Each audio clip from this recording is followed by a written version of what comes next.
કલ્પાના રસોડામાં તમારું સ્વાગત છે। આજે આપણે બનાવવાના છે પાવભાજી પરોઠા, જે ખૂબ જ ચટપટા અને હેલ્ધી છે અને તમે ટિફિનમાં પણ લઈ જઈ શકો છો અને સરળતાથી બની જાય છે।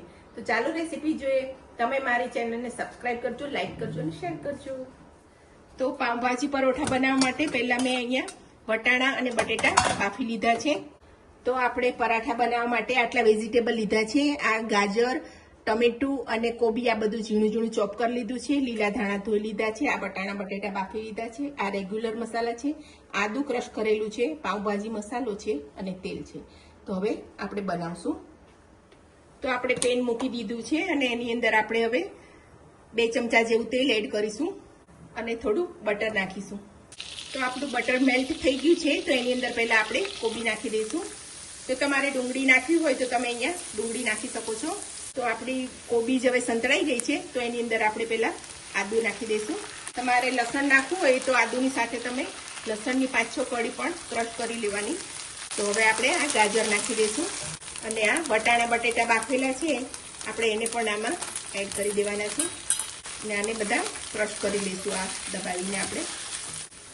તો આપણે આ બટેટાને મેચ કરી દઈશું। ત્યારબાદ આ એક ટમેટું મેં ચોપ કરી લીધું છે એકદમ ઝીણું, એ નાખી દઈશું। તો હવે આની અંદર આપણે મસાલા કરશું।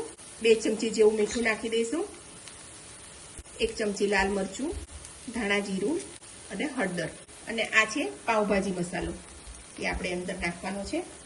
બધું સારી રીતે આપણે મિક્સ કરી લેવાનું છે।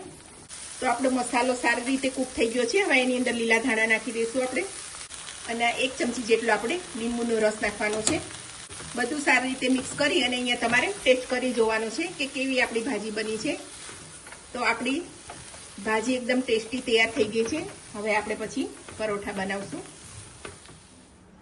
તો આપણી ભાજી ઠંડી થઈ ગઈ છે અને આ ભાજીને સ્ટફિંગ કરીને તમારે જો પરોઠા બનાવવા હોય તો લોટ અલગથી બાંધી અને તમે સ્ટફ કરી શકો છો। એકદમ સરસ આપણી ભાજી બની ગઈ છે, પણ હું આજે આની અંદર લોટ નાખીને બાંધવાની છું। તો આપણે જરૂર પડે એ પ્રમાણે આપણે ઘઉંનો લોટ નાખીશું। પાણીની બિલકુલ જરૂર નહીં પડે, આની અંદર જ આપણે લોટ બાંધી દેવાનો છે। તો આપણે 1 કપ લોટ નાખ્યો છે, તો એનાથી જ આપણો લોટ બંધાઈ ગયો છે। વધારે પરોઠા બનાવવા હોય તો તમે થોડો વધારે લોટ પણ એડ કરી શકો છો। આ 1 કપ લોટ મેં નાખ્યો છે અને એનાથી આપણા પરોઠાનો લોટ બંધાઈ ગયો છે। તો હવે આપણે પરોઠા તૈયાર કરી લઈશું।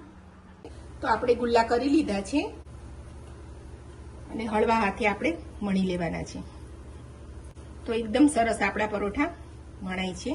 તો બહુ પતલા નથી વણવાના, આવા આપણે મોટી નાની જે સાઈઝમાં તમારે બનાવવો હોય તે પ્રમાણે બનાવી શકો છો। તો પરોઠું વણાઈ ગયું છે। તો આપણું પરોઠું હવે તવીમાં લઈ લઈશું। તો આપણે હવે ટર્ન કરી લઈશું। તો ભાજી પરોઠામાં બટર સારું લાગે છે, તો આપણે એને બટર લગાડીને શેકવાના છે। તમારે તેલમાં પણ શેકવા હોય તો શેકી શકો છો।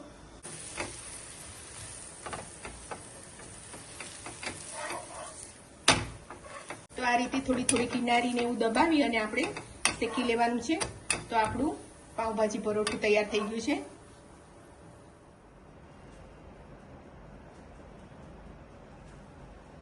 તો આપણા ભાજી પરોઠા તૈયાર થઈ ગયા છે। ખૂબ જ ટેસ્ટી છે, હેલ્ધી છે અને સરળતાથી બની જાય છે અને ટિફિનમાં પણ લઈ જઈ શકાય છે। તો તમે જરૂરથી આ રેસીપી ટ્રાય કરજો। મારી ચેનલને સબસ્ક્રાઇબ કરજો, લાઈક કરજો અને શેર કરજો।